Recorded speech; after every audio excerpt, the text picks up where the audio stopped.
China, China.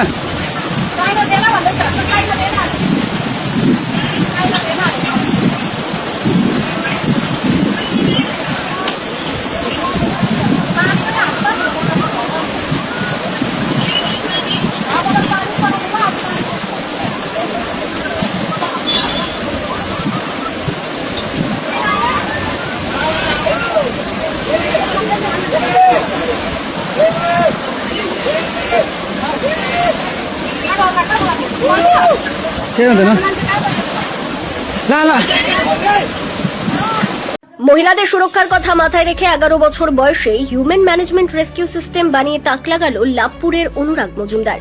রাজ্যের মহিলাদের সুরক্ষার কথা মাথায় রেখে মাত্র 11 বছর বয়সে হিউম্যান ম্যানেজমেন্ট রেস্কিউ সিস্টেম বানিয়ে তাক লাগাল বীরভূমের লাভপুরের বিডিও অফিস পাড়ার 6ষ্ঠ শ্রেণীর ছাত্র অনুরাগ মজুমদার। বিভিন্ন সার্কিট ও কোটিং এর মাধ্যমে মহিলাদের সুরক্ষা সিস্টেম বানিয়ে ফেলল 6ষ্ঠ শ্রেণীর ছাত্র অনুরাগ মজুমদার। এই ডিভাইসটি দুটি আইওটি ডিভাইস ও মোবাইল অ্যাপ্লিকেশনের মাধ্যমে সিস্টেমটির কার্যকারিতা হয়, যেখানে লোকাল থানায় একটি ডিভাইস ও মহিলাদের কাছে একটি ডিভাইস রেখে পুরো সিস্টেমটি কাজ করে।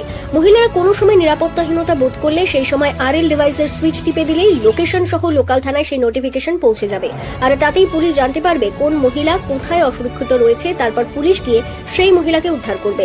মাত্র 11 বছর বয়সে অনুরাগ মজুমদার আরএল বা হিউম্যান ম্যানেজমেন্ট রেস্কিউ সিস্টেম বানিয়ে দ্য টেলিগ্রাফের অন্তর্গত এডুগ্রাফ আন্ডার 18 আওয়ার্ডে রিটেক। মাত্র 11 বছর বয়সে অনুরাগ মজুমদার আরএল বা হিউম্যান ম্যানেজমেন্ট রেস্কিউ সিস্টেম বানিয়ে তাক লাগিয়ে দিয়েছে। সিস্টেম বানিয়ে দ্য টেলিগ্রাফের অন্তর্গত এডুগ্রাফ আন্ডার 18 অ্যাওয়ার্ড পান অনুরাগ মজুমদার। পাশাপাশি এই সিস্টেম ছাড়াও 11 বছর বয়সে বিভিন্ন অ্যাপ্লিকেশন তৈরি করেছেন অনুরাগ। পাশাপাশি প্রায় 3 বছর পার্টিকেল ফিজিক্স নিয়ে ফ্লিপচার্ট বানিয়েছিলেন, যেগুলি দিয়ে পৃথিবী তৈরি হয়েছে। সেই ফ্লিপচার্ট বানিয়ে প্রধানমন্ত্রী নরেন্দ্র মোদী শংসাপত্র পাঠিয়েছেন। আরও ছোট থেকেই পড়াশোনার পাশাপাশি সায়েন্স, ফিজিক্স ও কেমিস্ট্রি, অঙ্কর প্রতি তার আগ্রহ। বর্তমানে বীরভূমের লাভপুরের পশ্চিম কাদিপুর জুনিয়র হাই স্কুলের 6ষ্ঠ শ্রেণীর ছাত্র। দীর্ঘদিন ধরে লাভপুরে বসবাস করেন। এদিন লাভপুর ব্লক প্রশাসনের ও লাভপুর বিধায়কের অভিজিৎ সিনহার উদ্যোগে অনুরাগ মজুমদারকে সংবর্ধনা ও আর্থিক সাহায্য দিয়ে পাশ। So there are two types of IoT device, mobile application, two types of mobile application and one web application. The two IoT devices are RL device and the RL alert box. Every police station has the RL alert box, and every victim will have the RL device. There are two mobile applications, the RL Rakshak mobile app and the Rutulabhya mobile app. The Rutulabhya mobile app is optional and is used to gather information about the victim. The victim can give their information in there, and the RL Rakshak mobile app is used by the security personnel to rescue the victim. The web application is the brain of the system and manages the victim's police station of information and etc. So if someone is in danger, they can give their information in the Rutulabhya mobile app. But if they're in danger, they can also press the RL device. The Rutulabhya mobile app is optional, so it could be the emergency information can be given at home also, and when she presses the emergency button of the RL device, her current location and the subsequent locations will be sent to the RL web application. Now this RL web application will decide which police station she is under and send an alert message to that police station specific alert box. Every police station has their own alert box. So someone is located in Labpur but is now in danger at Ahmedpur. Then Labpur police station will not know, but Ahmedpur police station will know that someone is in danger. Then after the alert box makes an alert sound, the police can view the location of the person in danger and assign a security personnel to rescue him or her. They can also view which path, which route they have taken, and after they assign, they can phone and call the security personnel to share their location data, and then the security personnel will open their RL Rakshak mobile app. The RL Rakshak mobile app displays the current location of the victim and the route they have taken, and also displays their current location. And then the current location is also sent to the RL web application, allowing a real-time view of the rescue operation. This is how it works, and after the rescue operation is successful, the police station can click rescue. বাহ, good. আপনারা জানেন যে অনুরাগ মজুমদার, ডাকনাম ইমন, একটি বিস্ময় বালক এবং আমাদের লাভপুরের পশ্চিম কাদিপুর জুনিয়র হাই স্কুলে সে পড়াশোনা করে ক্লাস 6-এ। সম্প্রতি ইস্টার্ন ইন্ডিয়াতে 18 বছরের নিচে 18 জন বালককে তারা বালক বালিকা বা স্টুডেন্টসদেরকে তারা চয়েস করেছিলেন থ্রু এক্সাম। 4500 ছেলে মেয়ে অনলাইনে পার্টিসিপেট করেছিলেন এবং তার মধ্যে 50 জন, তারপরে সেটাকে আবার 50 জন থেকে 18 জনকে বিভিন্ন ফিল্ডে তারা বেছে নিয়েছিলেন বা তারা প্রতিযোগিতাতে এই ছেলের মেয়েরা তারা পাস করেছিলেন এবং কলকাতার একটি স্বনামধন্য অডিটোরিয়ামে তাদেরকে প্রাইজ দেওয়া হয়েছে এবং ও ইনোভেটর হিসেবে, চাইল্ড ইনোভেটর হিসেবে ও সেখানে প্রাইজ পেয়েছে। এবং এছাড়াও এশিয়াটিক সোসাইটি আমাদের কলকাতার একটি, জানেন আপনারা, অত্যন্ত একটি নামী সংস্থা, সেখানেও ও একটা ওয়ার্কশপে খুব ভালো রেজাল্ট করেছে। এবং 2026 সালে কেমব্রিজ বিশ্ববিদ্যালয় ইউকে মানে লন্ডনে তারা ওয়ার্ল্ড ওয়াইড সারা পৃথিবী জুড়ে মাধ্যমিক স্ট্যান্ডার্ড, আমাদের ক্লাস 10 স্ট্যান্ডার্ডের এক্সাম তারা করেন। সেখানে ও ক্লাস 6-এর ছাত্র, মাত্র 11 বছর বয়স, কিন্তু ও তাতে নিজেকে এনরোল করেছে এবং 2026 সালে ও কেমব্রিজ বিশ্ববিদ্যালয়ের যে মাধ্যমিক স্ট্যান্ডার্ডের যে এক্সাম তাতে ও পার্টিসিপেট করছে। আমাদের শুভেচ্ছা। এবং আজকে ব্লক প্রশাসন পঞ্চায়েত সমিতির পক্ষ থেকে ওকে সম্বর্ধনা দেওয়া হলো। আমার সাথে বিডিও সাহেব, সভাপতি পঞ্চায়েত সমিতি, সহসভাপতি, ওসি সাহেব, মান্নান সাহেব, সবাই আমাদের এখানকার যারা জনপ্রতিনিধি আছেন, কর্মাধ্যক্ষরা রয়েছেন, সকলে আমরা ছিলাম এবং আমাদের ব্লক প্রশাসনে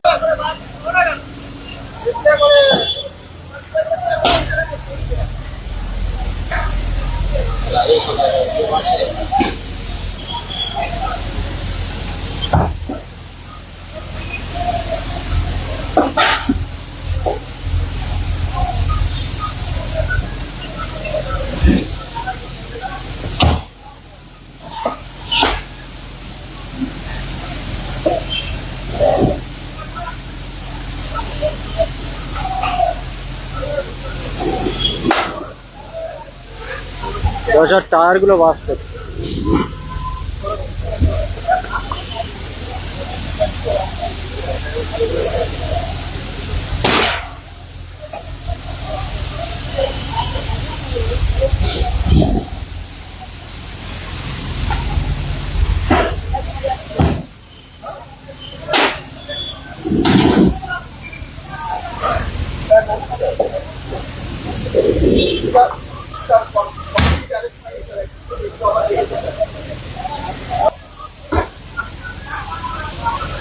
হ্যাঁ হ্যাঁ স্যার, মানে অ্যারেস্ট হয়ে গেছে, একদিকটা একটুখানি চলছে স্যার, ওরা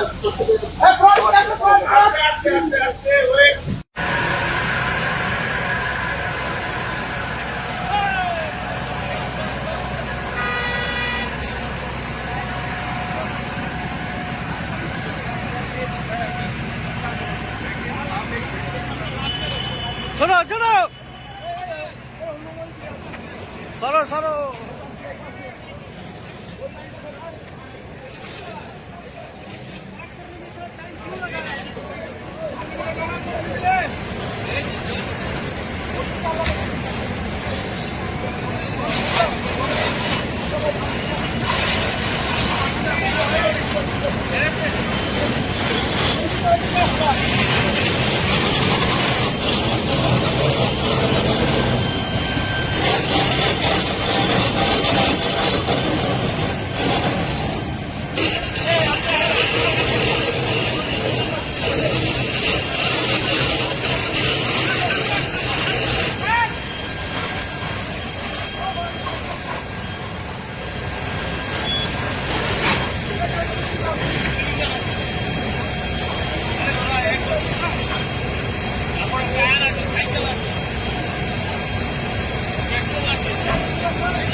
কি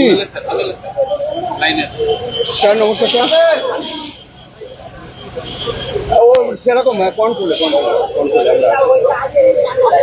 কোনো দরকার নেই স্যার নিবে যাবে 5 মিনিট দিন তো নিবে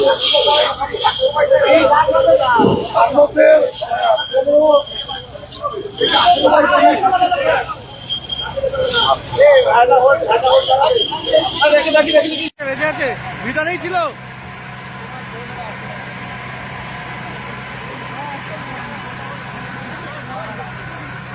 ও দাদা একটু সরে যাও দেখি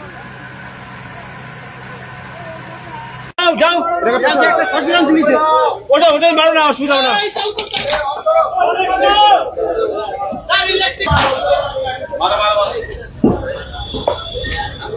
কন্ট্রোলে চলে আসবে আপাতত মনে হচ্ছে যদি না পারে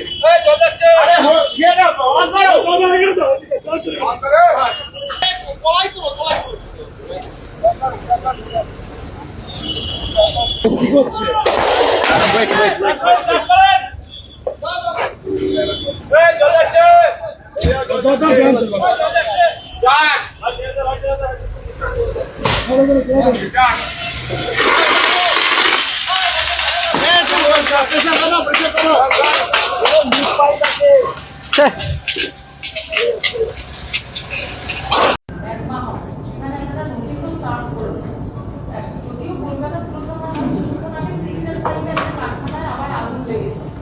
বারবার এই ধরনের ঘটনা ঘটছে এবং তারপর দেখা যাচ্ছে যে কোথাও কি আপনারা দেখছেন যে সেখানে কোথাও ভেতরে ইলিগাল কনস্ট্রাকশন হয়ে রয়েছে, কোথাও তারা ফায়ার এন্ড লাইসেন্স দীর্ঘদিন ধরে নেয়নি। এটা কি সার্বিক একটা চিন্তাভাবনা? সার্বিক একটা আগে একবার মুখ্যমন্ত্রী আমাদের বলেছিলেন এটা পুরোটা অডিট করতে, সেই সময় অডিট করা হয়েছিল।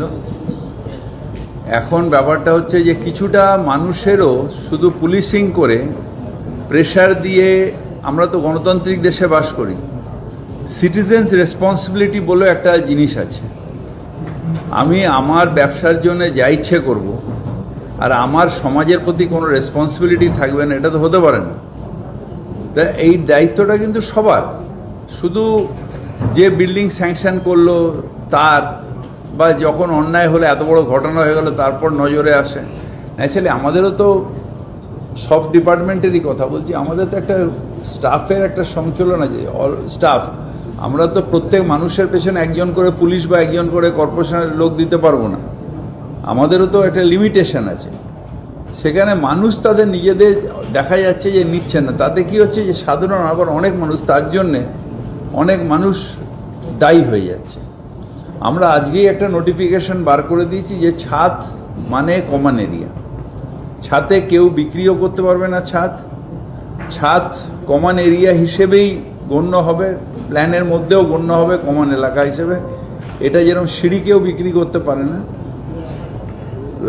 নিচের ওপেন স্পেস কেউ বিক্রি করতে পারে না, সেরকম ছাদও কেউ কোনোদিন বিক্রি করতে পারবে না, এনক্রোচ করতে পারবে না। রুফটপগুলো খোলা থাকবে, যাতে মানুষ যদি কোনোদিন ধরুন নিচে আগুন লাগলো,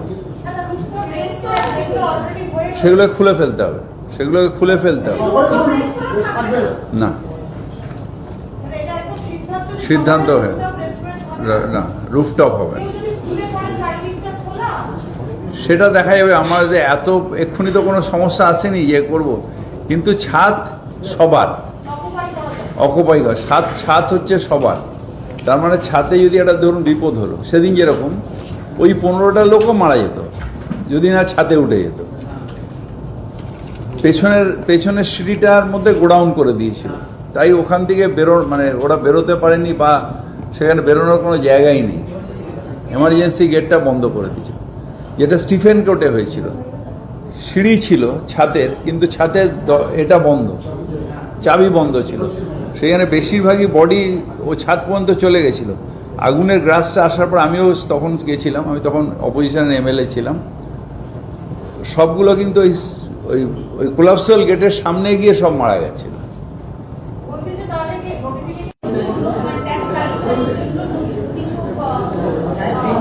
যেখানে আমাদের বিল্ডিং স্যাংশন হচ্ছে সেই জায়গাগুলো আমরা সাথে সাথে আমরা অ্যাসেসমেন্ট ডিপার্টমেন্টকে জানিয়ে দিচ্ছি।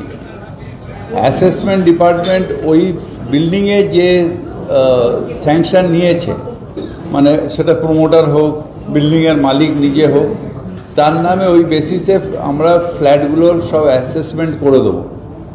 ধরুন অনেক বিল্ডিং আছে যে ইচ্ছে করে নিয়ে 10 বছর ধরে চলছে, আমরা তো ট্যাক্সটা লুজ করব না, এটা করে দেবো। এবং যারা দায়িত্ব নেবেন বিল্ডিংটা তাদের নামে প্রত্যেকটা ফ্ল্যাট অ্যাসেস হয়ে যাবে। তিনি যখন বিক্রি করবেন তখন সেল ডিড অনুযায়ী আমরা আবার মিউটেশনটা যে কিনবেন তার নামে করে দেবো, কিন্তু অ্যাসেসমেন্টটা সাথে সাথে হয়ে যাবে। হ্যাঁ, আমরা কালকেই আমি পুলিশ কমিশনারকে রিকোয়েস্ট করেছি যে আপনি একটা ওসিদের কাছ থেকে একটা লিস্ট নিয়ে আপনি আমাকে দিন যে কোথায় কোথায় আছে, তাহলে আমরা নোটিশগুলো সার্ভ করে দেবো।